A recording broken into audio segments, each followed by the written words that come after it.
Creio que todos nós sabemos quantos evangelhos foram escritos. Quantos é que eles são? 4. Muito bem. A saber, vamos então pela ordem da Bíblia. Mateus, Marcos, Lucas. Muito bem catequizados. Ordem cronológica, que é diferente da ordem da Bíblia. Já é pedir muito. Marcos, Mateus, Lucas e João. Significa que, afinal, o primeiro evangelho a ser escrito foi o de São Marcos, que é o que estamos a ouvir. E como todos nós sabemos, cada escritor tem um destinatário, tem um público para quem quer escrever e tem um fio condutor naquilo que escreve. Não é assim coisas muito soltas. E São Marcos, igual. São Marcos, sabemos, recentemente, durante muitos séculos, se pensava que o Evangelho de São Mateus é que era o mais antigo, é que era o primeiro. Por isso é que ele aparece até na Bíblia em primeiro lugar. No século XIII, São Domingos, nós sabemos que ele trazia sempre com ele 2 livros da Bíblia. São Mateus e as Epístolas de Paulo.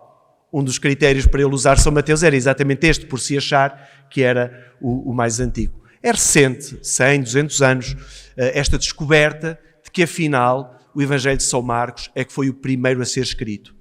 E ao contrário de São Mateus, que foi escrito para judeus que se tinham convertido ao cristianismo, e era preciso fazer ver a esses judeus convertidos ao cristianismo que Jesus era aquele que vinha cumprir as promessas. Por isso é que o Evangelho de São Mateus está cheio de citações do Antigo Testamento, para fazer ver que ele afinal é que é o Messias, afinal nasceu em Belém porque de Belém é que vinha o Messias. Portanto, faz tudo muito sentido. São Marcos escreve para cristãos que não tinham um background, por assim dizer, religioso. Dizemos pagãos convertidos ao cristianismo. E então é preciso escrever sobre Jesus. E a grande pergunta que trespassa os 16 capítulos do Evangelho de São Marcos é responder a esta pergunta que as pessoas queriam saber. Quem é Jesus? Quem é Jesus? E ao longo do Evangelho de São Marcos, esta pergunta aparece, mas sem resposta. Ainda hoje, acabamos de ouvir, ficaram todos cheios de temor e diziam uns para os outros: quem é este homem que até o vento e o mar lhe obedecem? Mas não há uma resposta. Esta resposta será dada no penúltimo capítulo, no capítulo 14, 15, quando Jesus morre. E vai ser um sem fé, um centurião, um soldado, que ao olhar para o modo como Jesus morre, vai exclamar: na verdade, este era o Filho de Deus. A resposta a esta pergunta, que vai sendo colocada em vários capítulos de São Marcos, vai ter resposta só no final por uma pessoa que aparentemente não tinha fé, mas que do seu coração brotou a mais bela expressão de fé. Na verdade, este homem era Filho de Deus. Estamos no capítulo 4, como na semana passada, do Evangelho de São Marcos. Jesus já tinha falado, e bem, que as multidões ficavam admiradas pela maneira como ele falava de Deus. Jesus já tinha feito milagres a pessoas, o que também deixava aquelas pessoas admiradas.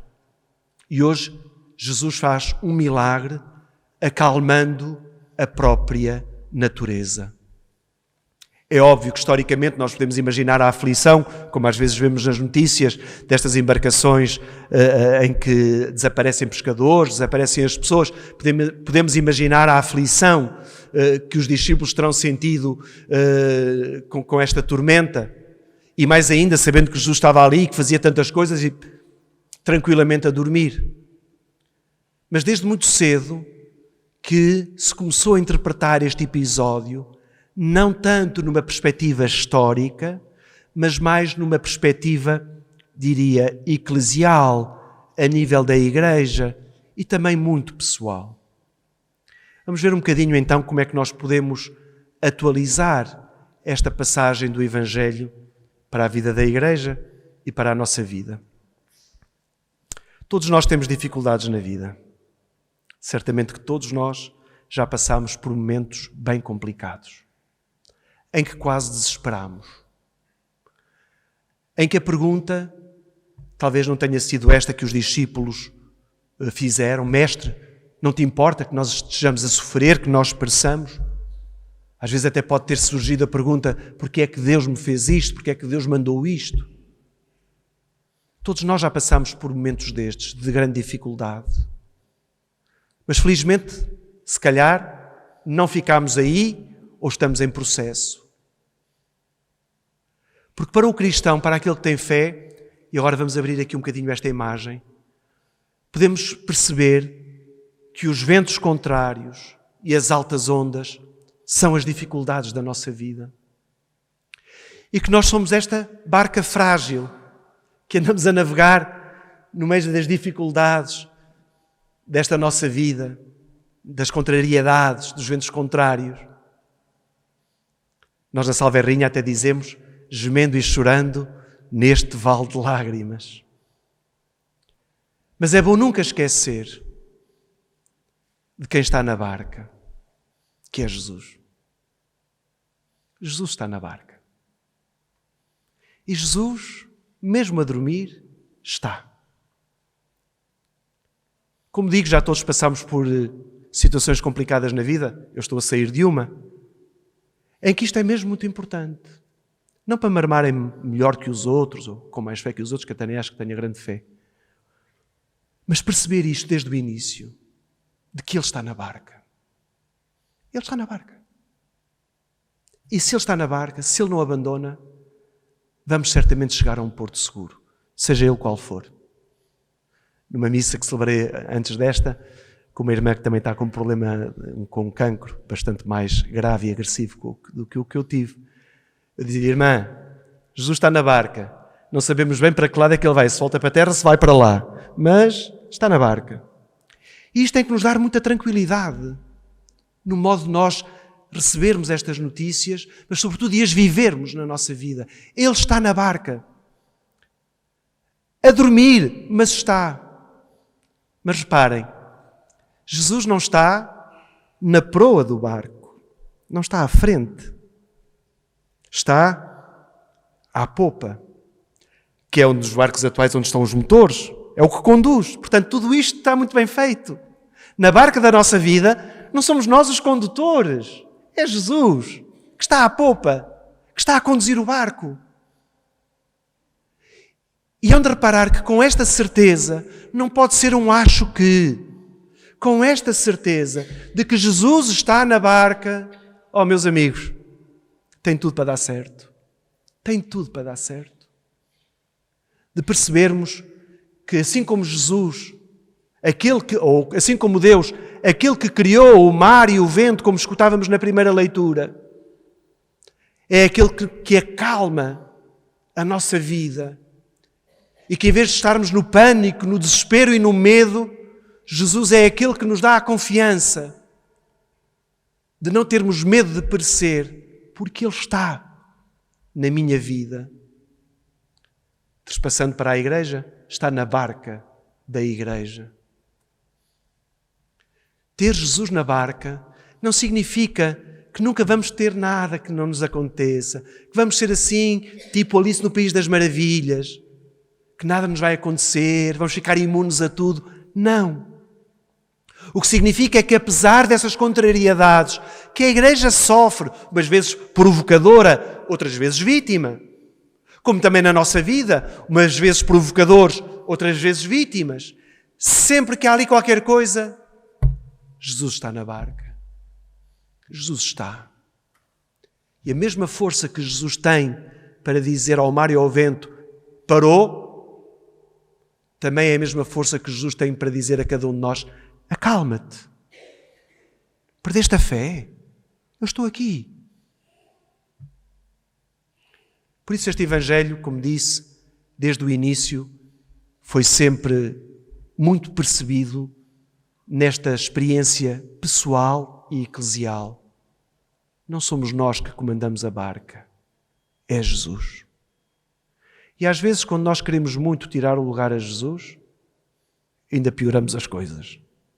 É mesmo bom deixar que Ele conduza a barca da igreja, a barca da nossa vida, a barca do nosso mundo. Quem é este homem? Era a pergunta que inquietava muita gente que tinha ouvido falar de Jesus e que o queria conhecer melhor, e São Marcos começa a escrever o seu Evangelho. É esta a pergunta que tem inquietado muitas pessoas que ainda hoje, em 2024, se perguntam sobre Jesus. Quem é este homem? E hoje, quem tem de responder a esta pergunta é a Igreja, porque ela está presente no mundo, não está fora do mundo, está no mundo, como fermento, como sal, como luz. Mas também cada um de nós é chamado hoje a testemunhar e a dar resposta a esta pergunta. Quem é este homem? E cada vez mais nos vamos apercebendo que a resposta a esta pergunta que as outras pessoas fazem não vai por imposição, tens que acreditar e ponto final. Também não vai por grandes tratados teológicos a quem nunca ouviu falar de Jesus e que se calhar acha que Belém é ali ao lado e não na Terra Santa. Mas a melhor maneira de nós irmos respondendo a esta pergunta é a partir da barca, a partir da nossa vida. O que é que Jesus tem feito na minha vida? Como é que Jesus tem acalmado as turbulências e as tempestades da minha vida? E quando nós partilhamos isto com os outros começam a perceber que afinal este Jesus não é o das histórias do Natal e de Belém e de Jerusalém e um tipo fixe que fez muitas coisas e revolucionário, mas é aquele que dá sentido a alguns cristãos, em que alguns se sentem tocados pela sua vida e pela sua mensagem e que lhes transformou a vida e que eles agora têm a missão de ir transformando a vida dos outros. E assim Jesus continua a ser anunciado e assim a resposta a quem é este homem continua a ser dado, não através de uma propaganda, não através de um conhecimento exterior, mas a partir da minha própria experiência sobre quem é Jesus. Portanto, cada um de nós, se quer ser discípulo de Jesus, se quer ser apóstolo de Jesus neste mundo, tem, em primeiro lugar, que responder para si a esta pergunta: quem é este homem? O que é que Jesus faz na minha vida? Em que é que Ele a transforma? Em que é que Ele a muda? Para depois podermos responder aos outros que nos fazem essa pergunta: quem é Jesus?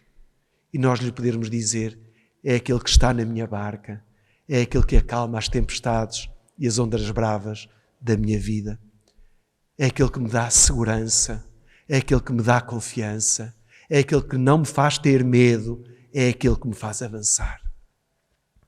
Como o Papa não quer mais que 8 minutos de homilia, ficamos por aqui. Não sem antes rezarmos por cada um de nós, para que sinta a urgência do testemunho, a urgência da resposta a esta pergunta. Não deixemos para os outros. Não transformemos esta experiência de Jesus numa experiência pessoal e anónima. O que é que Jesus é para mim não me interessa só a mim. Interessa sobretudo aos outros. Porque é a partir daquilo que eu digo que é Jesus, dos milagres que Jesus faz na minha vida, que os outros se vão admirar e se poderão aproximar. Rezemos então pela barca da nossa vida, pela barca da Igreja, para que não viva numa independência e querer ser sem Jesus e querer viver sem Jesus, porque está condenada a afundar. Mas que a nossa vida, que é a nossa barca e que a Igreja sinta sempre que Jesus está à popa, a conduzir, a guiar e a acalmar as tempestades da nossa vida.